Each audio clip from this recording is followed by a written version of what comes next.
अस्सलाम वालेकुम। I hope that all of you find doing very very great. This is doctor Mahin Javed. तो आज की जो वीडियो है वो एक लेक्चर बेस्ड वीडियो है अगेन ऑन डायबिटीज़।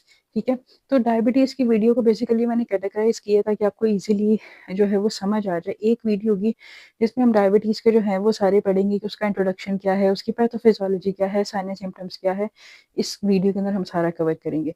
जो हमारी नेक्स्ट वीडियो होगी उसके अंदर हम इसका ट्रीटमेंट कवर करेंगे। ट्रीटमेंट कैसा कि सबसे पहले हम उसका मेडिकल न्यूट्रिशन थेरेपी को कवर करेंगे कि कौन से फूड्स आपको लेने चाहिए। क्लिनिकल न्यूट्रिशन से बेसिकली क्या सिग्निफिकेंस है अगर आप उसकी ट्रीटमेंट को लेते हो, उस स्पेसिफिक डाइट को लेते हो जो कि डायबिटीज़ के लिए। ठीक है, और साथ ही हम डिस्कस करेंगे कि मेडिकल ट्रीटमेंट क्या है। मेडिकल ट्रीटमेंट में कौन सी ड्रग्स दी जाती हैं।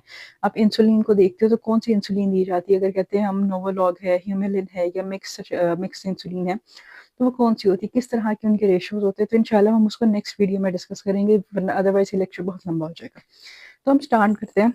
सबसे पहले देखो डायबिटीज़ को हम अगर बुक्स के अंदर पढ़ते हैं या अगर प्रोफेशनली हम स्टार्ट करें डायबिटीज़ को पढ़ना तो उसको डायबिटीज़ मेलाइटिस कहते हैं। ठीक है, ये डायबिटीज़ मेलाइटिस है। और हम इसको यूजली अगर लिखते भी हैं तो हम DM लिख देते हैं। ठीक है, DM यानी कि डायबिटीज़ मेलाइटिस, ये इंस्टाग्राम वाला DM नहीं है। ठीक है, अब डायबिटीज़ क्या होती है। देखो आपकी बॉडी में एक ऑर्गन है जिसको कहते हैं पेंक्रियाज। ठीक है, और पेंक्रियाज को अगर आप उर्दू में देखो तो उसको कहते हैं लबलबा। अब पेंक्रियाज का काम क्या होता है। पेंक्रियाज का काम जो है बेसिकली ये होता है कि ये आपकी जो है इंसुलिन, ठीक है, ये इंसुलिन को रिलीज करता है। इंसुलिन के बहुत सारे डिफरेंट फंक्शंस हैं, जिस तरीके से जो है आपके कुछ इलेक्ट्रोलाइट्स को बैलेंस करता है। लेकिन इंसुलिन का जो मेन फंक्शन, इंसुलिन बेसिकली आपका एक हार्मोन है और उसका मेन फंक्शन आपके पास क्या आता है कि आपका जितना ग्लूकोज है, आपका जो ये ब्लड स्ट्रीम है, ठीक है, ये ऐसे करके आपका सारा, बल्कि मैं इसको रेड से बनाती हूँ तो आपको ज्यादा इजीली अंडरस्टैंड आप कर सकोगे कि एक आपका ब्लड स्ट्रीम है। ठीक है, ये सारा, इस ब्लड स्ट्रीम के अंदर ग्लूकोज है। अब इस ग्लूकोज ने सेलुलर लेवल के ऊपर जाना है, यानी कि सेल के अंदर जाना है, सेल के अंदर सारा प्रोसेस करना है। ग्लूकोज क्या है, आप समझो एनर्जी है, कार्बोहाइड्रेट्स का एक यूनिट है, आप समझ लो। और क्या है, ये वो एनर्जी प्रोवाइड कर रहा है आपकी सारी की सारी बॉडी को। अगर सेल को एनर्जी जाएगी तब ही सेल आगे फर्दर काम कर सकेगा ना, आपके टिश्यू वाली साइड पे एंड ऑल। तो क्या होता है कि ये आपका सेल है, अगर हम यहाँ पे बनाए सपोज, तो ये आपका सारे का सारा सेल है। अब इस सेल के अंदर जाना है आपकी ग्लूकोज ने। तो ग्लूकोज कैसे अंदर जाएगी, एक कार आएगी, एक गाड़ी आएगी जिसको हम कहते हैं इंसुलिन। ठीक है, with the help of insulin आपकी जो ग्लूकोज है ये आपके सेल के अंदर जाएगी। ठीक है, और एक मेन क्या चीज होती है कि यहाँ पे ये रिसेप्टर्स होते हैं बेसिकली, कि क्या करते हैं कि आपकी अटैच करवाते हैं इंसुलिन को और ग्लूकोज को। जब वो यहाँ पे अटैच होती है तो ये सेल के अंदर चले जाते हैं। बेसिकली आप समझो कि परमिशन मिलती है उनको, तो फिर वो सेल के अंदर जाते हैं। और हम क्या कहेंगे कि at cellular level, at cellular level का क्या मतलब है कि एट सेल लेवल जो है ये आपका सारे का सारा काम हो रहा है। फिर सेल को अंदर एनर्जी मिलेगी, आपका जितना ग्लाइकोलिसिस है, आपके जितने डिफरेंट जो है ग्लूकोनियोजेनेसिस है, ये सारे प्रोसेस जो है वहां पे होंगे। ठीक है, लेकिन डायबिटीज के अंदर क्या होता है, देखो डायबिटीज की अगर हम उसको पढ़ते हैं कैटेगराइजेशन को, तो टू होती है, एक टाइप 1 डायबिटीज और टाइप 2 डायबिटीज। डायबिटीज के अंदर जो बेसिकली एक मेन इशू होता है वो ये होता है कि आपके जो पेंक्रियाज हैं उनके अंदर कोई ना कोई इशू आ जाता है। And for that particular reason आपका जो है ये इंसुलिन रिलीज नहीं होता इनटू द बॉडी। और जब इंसुलिन रिलीज नहीं होता तो ग्लूकोज का बिल्टअप होना शुरू हो जाता है आपके ब्लड स्ट्रीम में ही, और आपको सेलुलर लेवल के ऊपर, यानी कि सेल के लेवल के ऊपर एनर्जी जो है वो नहीं मिलती है। सो होता क्या, अब जो डायबिटीज है उसको इट सेल्फ कैटेगराइज किया गया है इनटू 3 टाइप्स। मेन 2 हैं लेकिन थर्ड भी मैं आपको समझा देती हूँ। अब टाइप 1 डायबिटीज, टाइप 1 डायबिटीज को आप कहते हो इंसुलिन डिपेंडेंट, यानी कि उसमें इंसुलिन की जरूरत है, डायबिटीज मेलाइटिस ये लिखा हुआ है। टाइप 1 को कहते हैं इंसुलिन डिपेंडेंट डायबिटीज मेलाइटिस। अब ये वाली जो डायबिटीज है टाइप 1, इसके अंदर क्या होता है कि आपके पैंक्रियाज को या तो ऑटोम्यून इशू हो गया, ऑटोम्यून डिसऑर्डर या ऑटोम्यून इशू बेसिकली क्या होता है कि आपकी बॉडी की इम्यूनिटी का एक पॉजिटिव वर्क है, एक डिफेंस मैकेनिज्म है उसका सारा।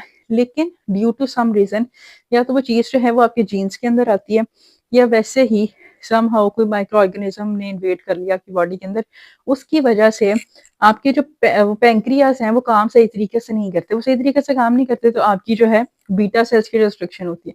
आपके जो है ये जो पैंक्रियास है, जब आपको डिटेल में पढ़ाऊंगी तब बताऊंगी, लेकिन अभी आप एक ओवरव्यू समझ लो। इसके अंदर दो सेल्स होते हैं, एक अल्फा सेल्स होते हैं, एक बीटा सेल्स होते हैं। तो जो बीटा सेल्स है ना, ये रिस्पॉन्सिबल है आपके इंसुलिन बनाने के लिए, और ये आपके रिस्पॉन्सिबल है ग्लूकागॉन बनाने के लिए। ठीक है, ग्लूकागॉन का इसका काउंटर इफेक्ट होता है इंसुलिन का। ठीक है, जब बॉडी के अंदर चीज की रिक्वायरमेंट होती है, तोड़वाता है आपके ग्लूकोज को, रिस्टोर हुआ है ग्लाइकोजन की फॉर्म के अंदर। ठीक है, उसमें क्या होता है, टाइप 1 डायबिटीज में ऑटोइम्यून डिसऑर्डर की वजह से ये चीज इनहेरिटेड होती है, और यूजली ये चीज जो है ये बिफोर द एज ऑफ 20, और ये बच्चों के अंदर बहुत कॉमन है। बच्चों के अंदर मैं बात कर रही हूँ, और स्पेशली वो बच्चे जिनकी एज अराउंड जो है 10 to 15 ईयर्स है, उनको टाइप 1 डायबिटीज का बहुत इशू होता है। ठीक है, अब होता क्या है कि इसके अंदर बीटा सेल्स की डिस्ट्रक्शन हो गई टाइप 1 डायबिटीज के अंदर। जब बीटा सेल्स की आपकी डिस्ट्रक्शन होगी तो क्या होगा, इंसुलिन बनेगी नहीं, इंसुलिन नहीं बनेगी तो ऑब्वियसली आपका ग्लूकोज ब्लड के अंदर रह जाएगा। ठीक है, तो इसको हम कहते हैं कि no net production of insulin. Net production का मतलब है कि टोटली इंसुलिन बन ही नहीं रही है, इसीलिए हम इसको इंसुलिन डिपेंडेंट कहते हैं, कि इसके अंदर आपको इंसुलिन लेनी पड़ती है, इसके अलावा कोई और आपके पास वे नहीं है in order to manage your diabetes. ठीक है, बेशक आप मेडिकेशन ले लो, जो कुछ भी कर लो, लेकिन इंसुलिन इसके अंदर रिक्वायरमेंट है। ठीक है, अब मैं आपको बताती हूँ वो टाइप 2 कैसे डिफर करती है। सॉरी, यहाँ पे स्पेलिंग जो है, ये आपका जो टाइप 2 डायबिटीज है। अब टाइप 2 डायबिटीज को हम कहते हैं नॉन इंसुलिन डिपेंडेंट डायबिटीज। जिस तरीके से इंसुलिन डिपेंडेंट थी, ये नॉन इंसुलिन डिपेंडेंट डायबिटीज होती है। नॉन इंसुलिन डिपेंडेंट डायबिटीज का क्या मतलब है कि इसमें आपको इंसुलिन की जरूरत है भी और नहीं भी है, आपका जो काम है वो चल सकता है। होता क्या है, इसके अंदर मेन चीज जो होती है वो इंसुलिन रेजिस्टेंस होती है। इंसुलिन रेजिस्टेंस का आपने बहुत दफा जो है वो नाम सुना होगा अगर आपने पढ़ा है।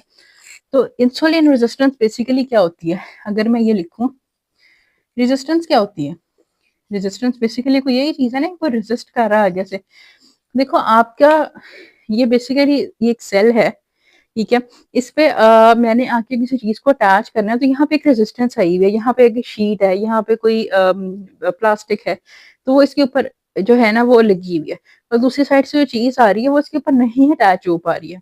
ठीक है, that is basically the example of insulin resistance. और इंसुलिन रेजिस्टेंस के अंदर क्या होता है कि आपका ये सेल है, ठीक है, मैंने आपको पहले बताया ये आपका सेल है, सेल के ऊपर आपके रिसेप्टर्स लगे होते हैं। ठीक है, कि ये इन रिसेप्टर्स का क्या काम है, कि इंसुलिन वो आई, ठीक है, यहाँ पे आई इंसुलिन, ठीक है, इंसुलिन के पास साथ क्या अटैच था, ग्लूकोज, उसने सेल के अंदर लेके जाना था। ये रिसेप्टर्स जो हैं, या तो इनके अंदर बाय डिफॉल्ट कोई इशू होता है ऑटोइम्यून डिसऑर्डर की वजह से। ठीक है, और क्या अदर, और ये जो है ना रिसेप्टर्स एक्सेप्ट ही नहीं करते हैं इंसुलिन को। ठीक है, इंसुलिन रिसेप्टर्स एक्सेप्ट ही नहीं करते इंसुलिन को। जब वो एक्सेप्ट नहीं करते तो आपका जो इंसुलिन है वो बाहर ही रह जाता है, काम ही नहीं करता, ऑल दो इंसुलिन तो बन रहा है। ठीक है, और क्या है कि वो सेल के अंदर जाता नहीं है। अब इसके अंदर जो है, अगर आपके ज़हन में क्वेश्चन आ रहा है कि हम पेशेंट को मेडिकेशन तो देते हैं या पेशेंट को हम इंसुलिन तो देते हैं, तो वो वाला टाइप 2 डायबिटीज बेसिकली जो है वो यंग लोगों के अंदर होती है। जिस तरीके से मैंने आपको बताया टाइप 1 बच्चों के अंदर बहुत कॉमन है। आपको अगर कोई एक्सपीरियंस आपने देखा हो, कुछ ऑब्जर्व किया हो केस, तो वो टाइप 1 बच्चों के अंदर होता है।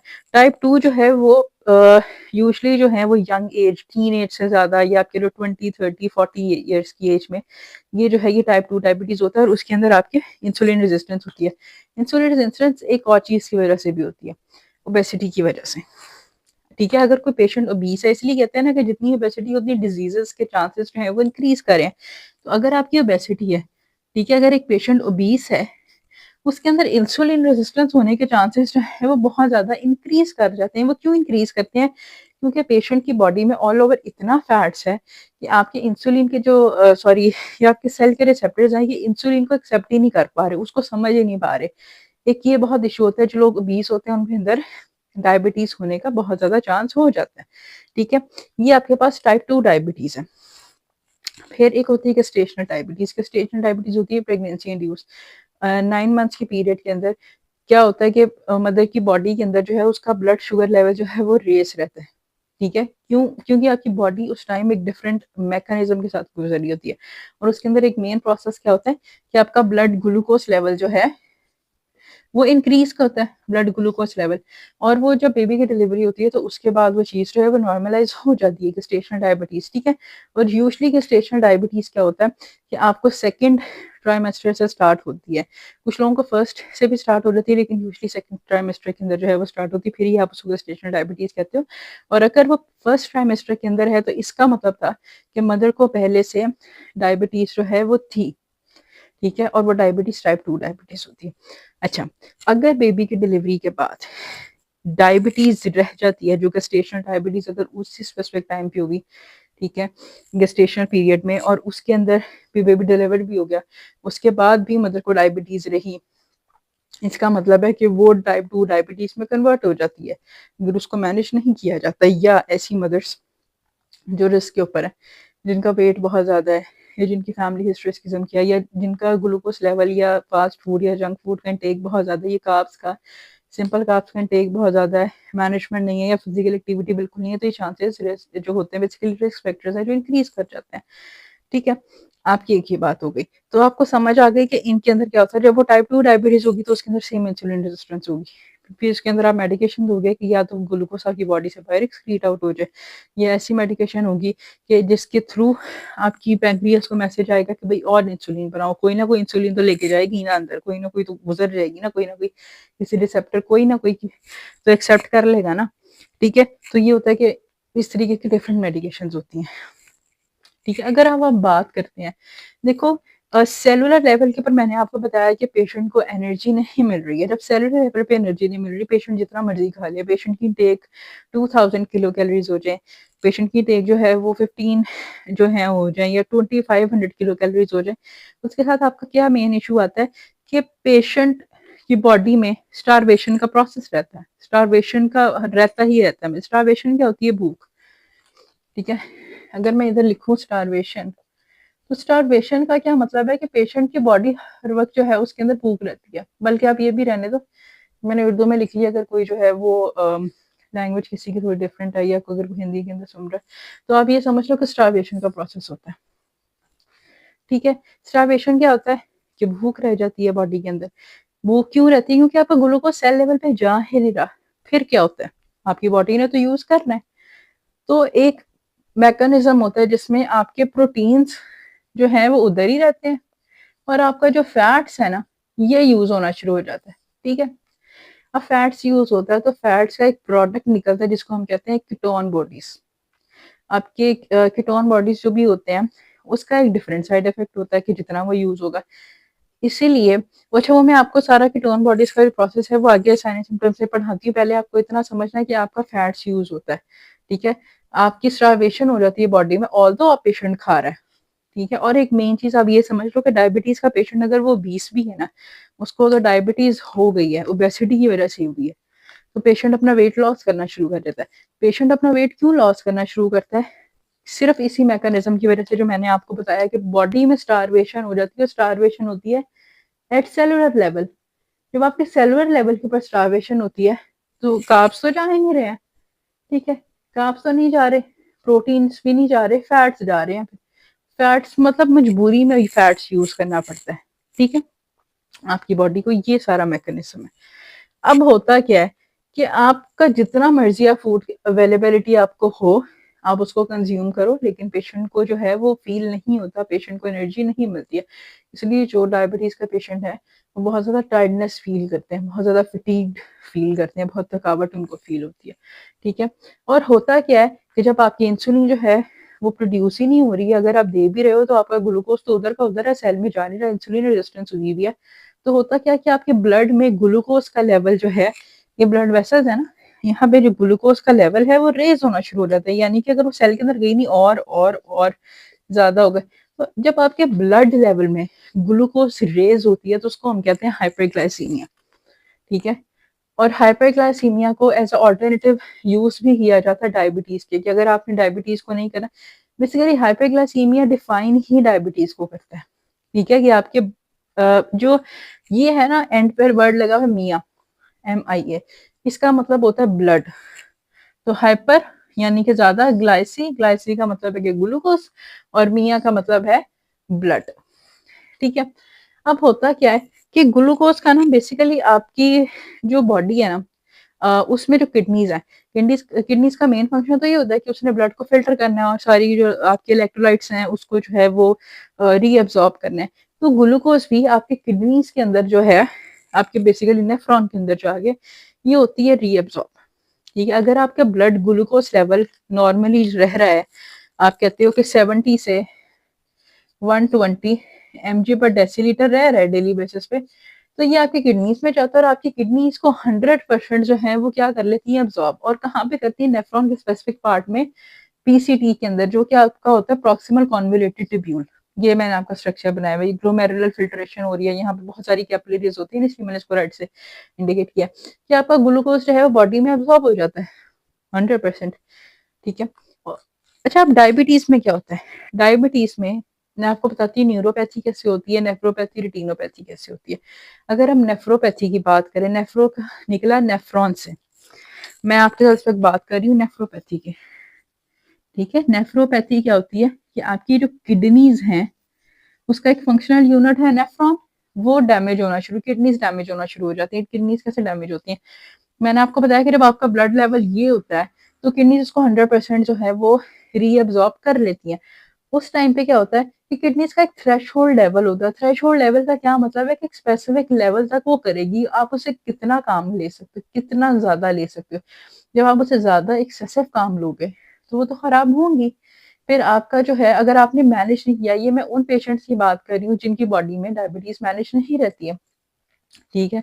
बहुत सारे डिफरेंट इश्यूज हो सकते हैं, स्ट्रेस की वजह से मैनेज नहीं होती है, आपकी डाइट की वजह से मैनेज नहीं होती है, मेडिकेशन सही तरीके से ले रहे, इंसुलिन सही तरीके से नहीं ले रहे, फिजिकल एक्टिविटी में इन्वॉल्वमेंट नहीं है, ठीक है? ये बॉडी ओबीस इतनी ज्यादा है अभी स्टार्टिंग में कि उसकी वजह से इशू हो रहा है, ठीक है? तो होता क्या है कि आपके एक थ्रेशोल्ड लेवल मेंटेन होता है, उसको हम कहते हैं रीनल थ्रेशोल्ड लेवल। जब रीनल थ्रेशोल्ड लेवल जो है वो होता है कि इससे ज्यादा किडनीज अब नहीं कर पा रही हैं, तो किडनीज क्या करती हैं, यूरिन पानी के साथ, ठीक है? और पानी वहां पे ये होता है, सबसे पहले आप ये समझ लो किडनी करती है कि आपके ग्लूकोज को जो है बॉडी से बाहर आउट एक्सक्रीट करवाना शुरू कर देती है। पहले तो अब्सॉर्ब कर रही थी लेकिन अब उनका थ्रेश होल्ड लेवल जो है वो रीच हो गया है, ठीक है? ये वाला थ्रेश होल्ड लेवल रीच हो गया, अब उस ग्लूकोज को वो बॉडी से बाहर करवा रही है। और वो बॉडी से बाहर क्यों जा रहा है? और साथ जाता है पानी। इसलिए जो डायबिटीज का पेशेंट होता है उसको पॉलीयूरिया का बहुत इशू होता है। पॉलीयूरिया आपका क्या होता है? एक्सेसिव यूरिनेशन, बहुत ज्यादा यूरिनेशन। वो क्यों होती है? आपका जो ग्लूकोज है ना, ग्लूकोज, ठीक है? अ, एक मिनट, स्पेलिंग मैंने गलत लिख दिए थे। ग्लूकोज जो है ना वो आपका ऑस्मोटिक डायूरेसिस, बेसिकली ना एक ऑस्मोटिक आप समझ लो सब्सटेंस है। ऑस्मोटिक सब्सटेंस का क्या मतलब है कि वो अपने साथ वाटर को अटैच करता है। तो आपके ग्लूकोज को तो वाटर चाहिए, जब उसने बाहर जाना है बॉडी से तो उसको तो वो चाहिए। तो ग्लूकोज अपने साथ जितना ज्यादा हो सकता है वो करता है, पानी बाहर निकालता रहता है। अच्छा, दो मैकेनिज्म्स हुए, ग्लूकोज भी आपकी बॉडी से बाहर निकल गया, पानी भी बाहर निकल गया, किडनी को एक्स्ट्रा वर्क करना पड़े इसलिए किडनी के ऊपर लोड पड़ता है और उसके खराब होने के चांसेस हो जाते हैं, बहुत ज्यादा इंक्रीज हो जाते हैं, ठीक है? ठीक है। अच्छा, एक मैंने आपको बताया पॉलीयूरिया होता है। पॉलीयूरिया क्या है? Frequent urination, excessive urination. एक आपकी बॉडी के अंदर कंडीशन होती है ग्लाइकोसूरिया। ग्लाइकोसूरिया का क्या मतलब है? ग्लाइकोसूरिया, और यहाँ पे यूरिया का वर्ड आया ना, इस तरह मियाँ का वर्ड आया था तो इसका मतलब था ब्लड, यूरिया का मतलब आया, वर्ड आया तो इसका मतलब है यूरिन, ठीक है? तो आपके यूरिन के अंदर ग्लूकोज बहुत ज्यादा, और एक बहुत जो है वो कॉमन चीज जो है वो कही जाती है कि अगर कोई डायबिटिक पेशेंट है तो उसके यूरिन के ऊपर जो है वो एंट्स, चूंटियां तो हैं वो आती हैं उस जगह के ऊपर, ठीक है? तो ये एक बड़ी कॉमन चीज जो है ये लोगों से जो है वो एक्सपीरियंस की गई, लोगों ने एक्सपीरियंस किया और फिर आगे जो है वो डॉक्टर्स को बताया कि इस तरीके से हमारे साथ ये इशू होता है, ठीक है?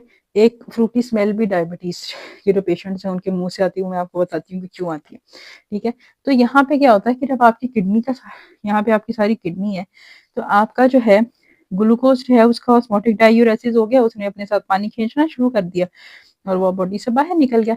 इसीलिए बॉडी का वॉल्यूम भी डिक्रीज हो रहा था, जिनको डायबिटीज होती है जो मैनेज नहीं करते, बॉडी का वॉल्यूम डिक्रीज हुआ, साथ ही डिहाइड्रेशन। और बॉडी का वॉल्यूम क्या है?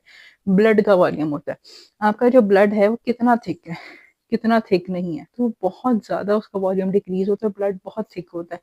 डायबिटीज़ के बारे में एक कॉमन बात जो कि शायद आपने सुनी हो, शायद आपने ना सुनी हो, क्या होता है कि कहते हैं कि डायबिटीज़ कैसे हुई, कि डायबिटीज़ जो है बेसिकली डायबिटीज़ में जो आपकी न्यूरोपैथी है, आपकी जो ब्लैक से मैं लिख देती हूँ आपको, न्यूरोपैथी है। न्यूरोपैथी डायबिटीज़ के कुछ पेशेंट्स में बहुत कॉमन। न्यूरोपैथी के अंदर क्या होता है कि पैर जो है वो सही तरीके से काम नहीं कर रहे, फिर डायबिटिक फुट हो जाता है, अगर मैनेज ना करो, हाथ सही तरीके से काम नहीं करे, टिकलिंग सेंसेशन हो रही है, नमनेस हो रही है। वो क्यों होती है? क्योंकि आपका जो पानी है ना वो तो आपकी बॉडी से बाहर निकल गया, खून आपका गाढ़ा हो जाता है। गाढ़ा क्या होता है कि मैंने आपको बताया कि ब्लड का वॉल्यूम डिक्रीज कर जाता है, वो थिक हो जाता है।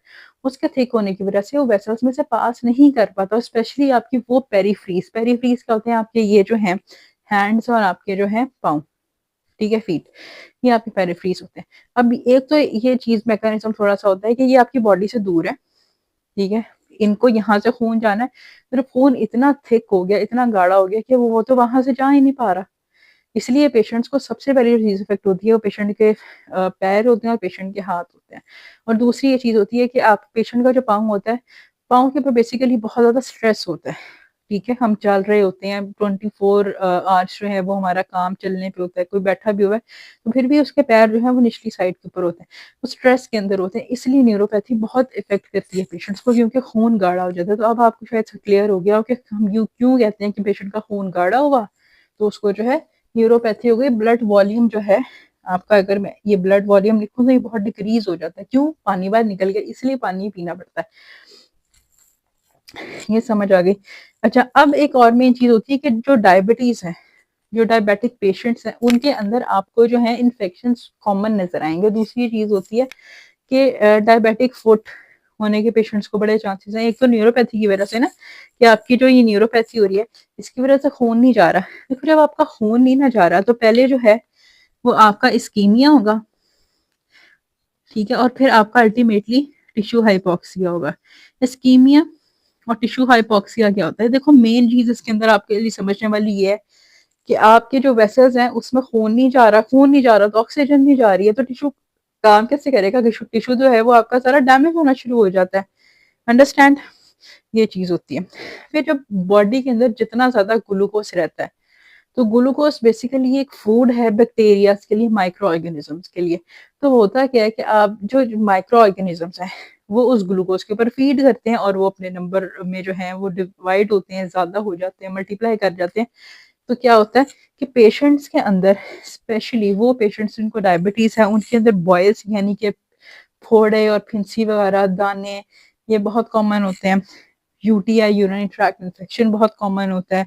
Non healing ulcers, non healing ulcers क्या होते हैं कि ऐसे अल्सर, अल्सर क्या होता है? बेसिकली जख्म होता है स्टमक के अंदर, आपके किसी और बॉडी पार्ट के ऊपर जो है वो हो सकता है, पैरों पे हो सकता है, हाथ पे हो सकता है।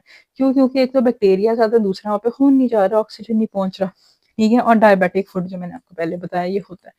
अब इंसुलिन का एक और काम है कि इंसुलिन आपकी जितनी ज्यादा होगी ना, ठीक है, इंसुलिन आपके जितनी ज्यादा होगी उतने ही वो आपके इलेक्ट्रोलाइट्स को बैलेंस करेगी। इलेक्ट्रोलाइट्स क्या होते हैं? अगर हम देखें कि आपका सोडियम है, आपका पोटाशियम है, आपका मैग्नीशियम है, ये सारे इलेक्ट्रोलाइट्स हैं कि आपकी बॉडी को इन सॉल्ट्स की जरूरत है चलने के लिए।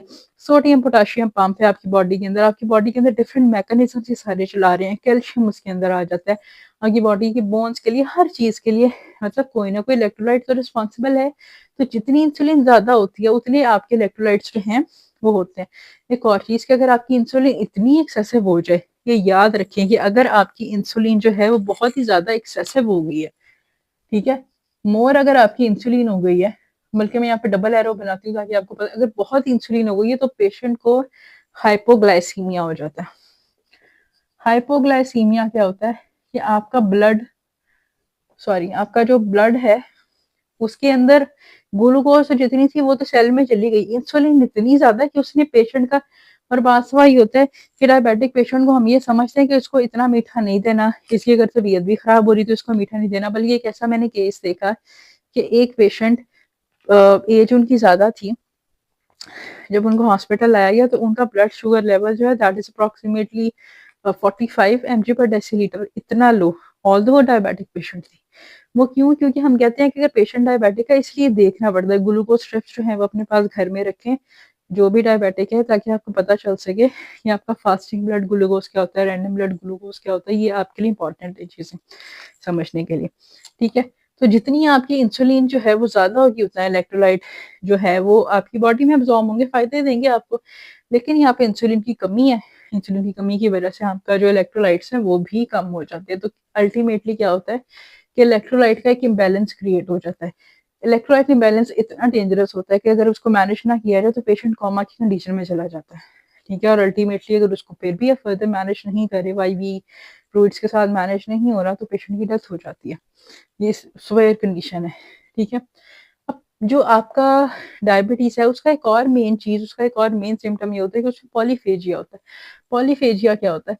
पॉलीफेजिया होता है एक्सेसिव ईटिंग, ठीक है। भूख, एक्सेसिव हंगर, भूख बहुत ज्यादा लगती है। भूख क्यों लगती है? देखो सेलुलर लेवल के ऊपर, एट सेल लेवल आपका ग्लूकोज तो जा ही नहीं रहा, फैट से यूज हो रहा है, तो पेशेंट को भूख लगती है। इसलिए जो डायबिटीज का पेशेंट है उसको ये रिकमेंड किया जाता है कि वो छोटे छोटे फ्रीक्वेंट मील्स ले, इंस्टेड ऑफ 3 बिग मील्स जो है, 3 मेजर मील्स की जगह वो 3 माइनर मील्स ले ले, 6 माइनर मील्स ले ले, तो वो उसके लिए ज्यादा बेहतर है कि थोड़ा थोड़ा खाएगा भी, अपनी कैलोरीज को भी, अपने बाकी न्यूट्रिएंट्स को भी मेंटेन रखेगा, और बॉडी में जो है वो एक्सेसिव ग्लूकोज का स्पाइक भी नहीं होगा, ठीक है। पॉलीफेजिया क्यों होता है?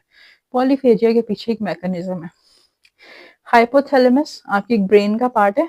जब हम ब्रेन को डिस्कस करेंगे तो तब मैं इंशाल्लाह आपको सारा डिटेल में बताऊंगी क्या है, लेकिन अभी आप समझ लें कि आपका ब्रेन, उसके अंदर भी एक पार्ट दैट इज हाइपोथैलेमस। उसमें दो किस्म के आपके पास जो है वो न्यूक्लियस होते हैं, दो किस्म के फर्दर आपके पास पार्ट्स होते हैं। एक आपके पास होता है वेंट्रोमीडियल न्यूक्लियस, दूसरा आपके पास होता है लेटरल न्यूक्लियस।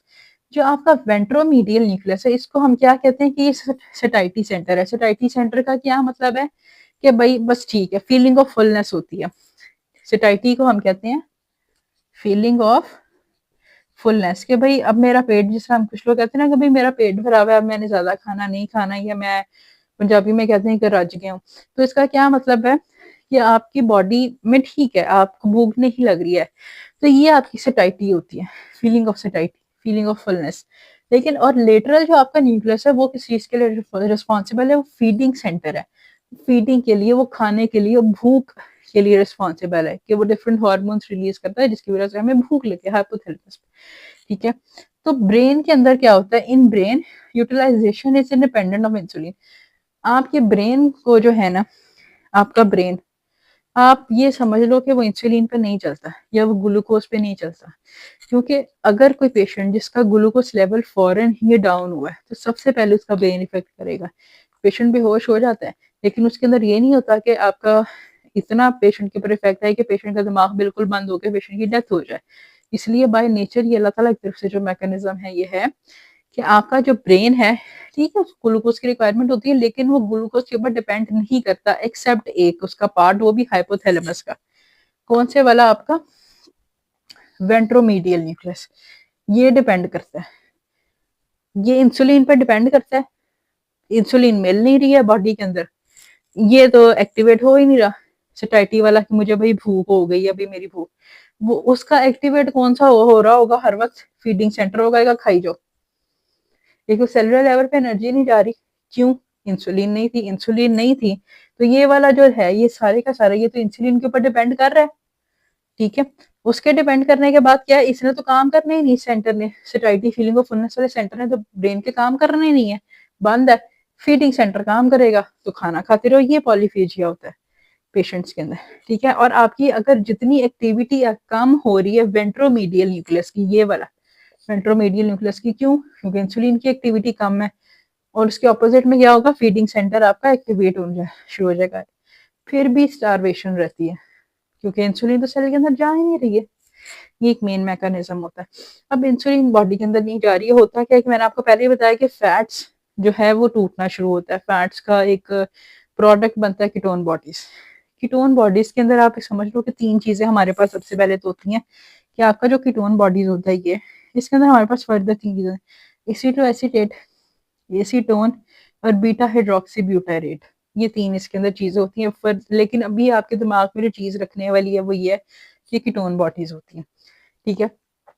आपकी बॉडी के अंदर जितना फैट्स टूटेगा, इन सिंपल वर्ड्स, उसका प्रोडक्ट बनेगा ketone bodies. Ketone bodies acidic होती हैं, ये जितनी ज्यादा होंगी ये आपके ब्लड की पीएच को उतना कम करेंगे। आपकी ब्लड की पीएच क्या होती है, अगर हम 7.35 से 7.35 से 7.45 होती है, अगर आप इसका एवरेज भी ले लो दैट इज 7.40, इससे कम हो जाती है।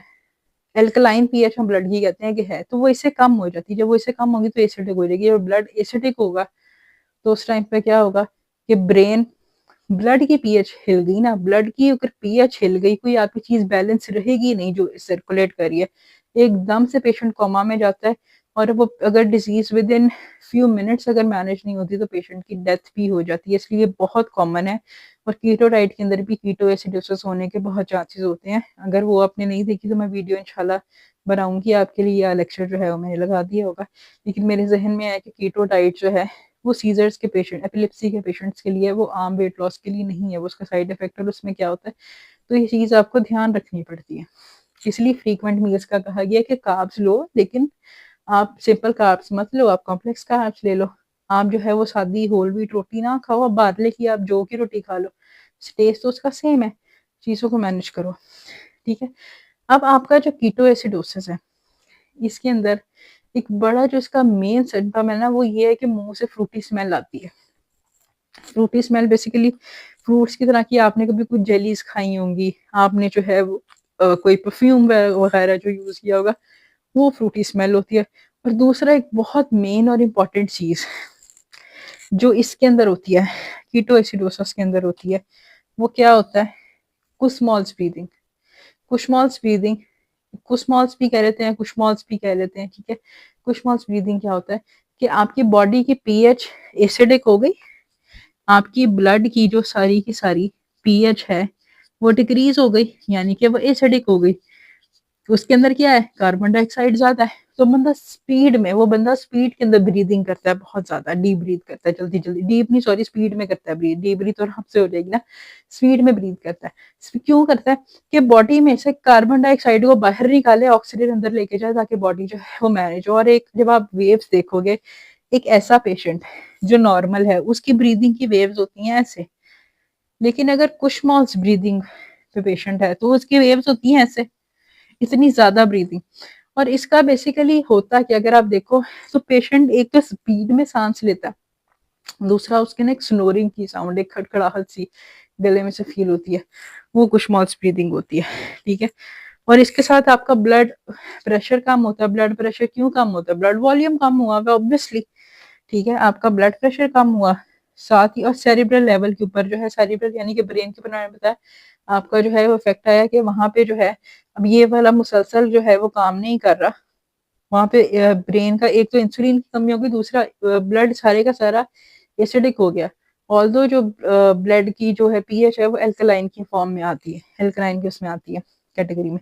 अब एसिडिक हो गई तो एकदम से मेटाबॉलिक एसिडोसिस, मेटाबॉलिक एसिडोसिस की पूरी बॉडी के अंदर एसिड बनना शुरू हो गया। एसिड डैमेज करता है ना की बॉडी को, तो फिर पेशेंट जो है वो कोमा में चला जाता है। इसलिए फॉरन ये एक इमरजेंसी कंडीशन है, इसको मैनेज करना पड़ता है।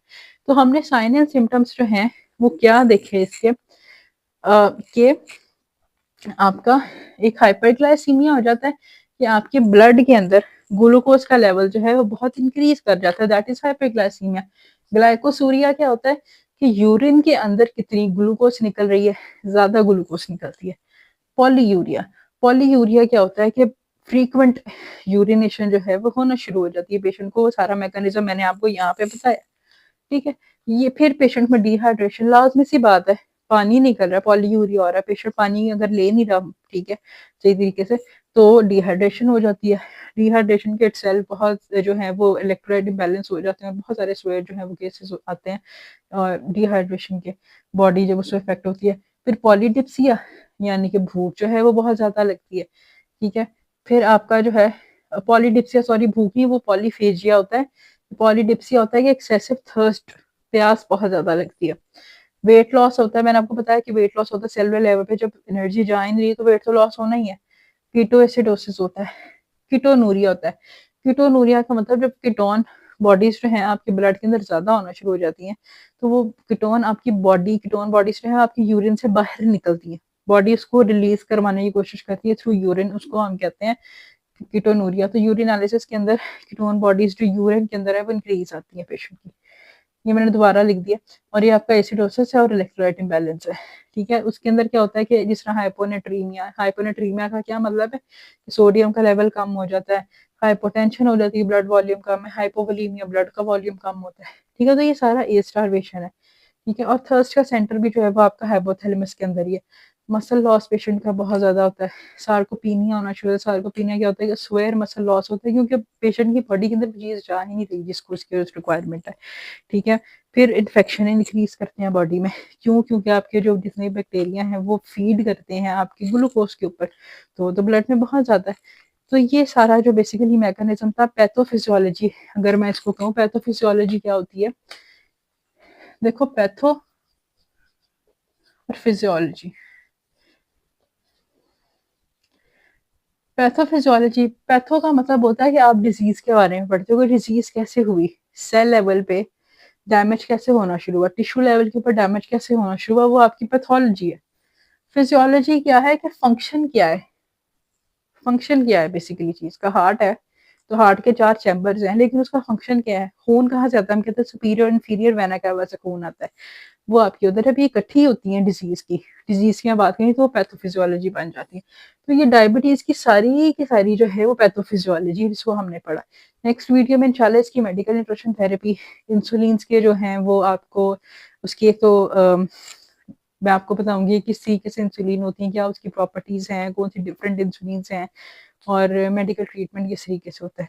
तो आज की वीडियो थी, कोई चीज़ आपको नहीं समझ आई तो आप कमेंट से पूछ सकते हैं, और डीएम जो है वो मेरा इंस्टाग्राम हैंडल आपको ऊपर नज़र आ रहा होगा, वहाँ पे आप मुझे डीएम करके पूछ लें।